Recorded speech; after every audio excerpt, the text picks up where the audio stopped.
Oltre 30.000 visitatori, 270 espositori, 5 giorni di manifestazione, quasi 1,1 km di banchine per quasi 3 km di barche, 300 imbarcazioni, un salone molto attento alle novità, ma anche un salone dove si è molto dibattuto su quello che sono le prospettive della nautica.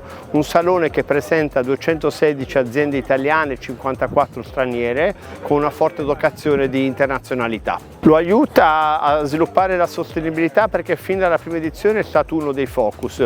Qui sono state presentate nuove imbarcazioni con motorizzazioni full electric, con motorizzazioni ibride, la prima motorizzazione a idrogeno, ma anche qui si è discusso molto sul futuro anche delle infrastrutture, di come dovranno essere costruiti i porti, sia in termini di sostenibilità e sia in termini di come poter rifornire le nuove propulsioni. Sulla categoria dei super yacht sopra i 24 metri, il 50% del mercato mondiale è fatto da aziende italiane. Queste sono tutte presenti qui, hanno riconosciuto in Venezia la vocazione internazionale della città. Ricordiamo anche che questa manifestazione ha un rapporto con l'Istituto del Commercio Estero che ha portato qui i propri giornalisti e i propri buyers per promuovere il Made in Italy dal Salone Nautico di Venezia.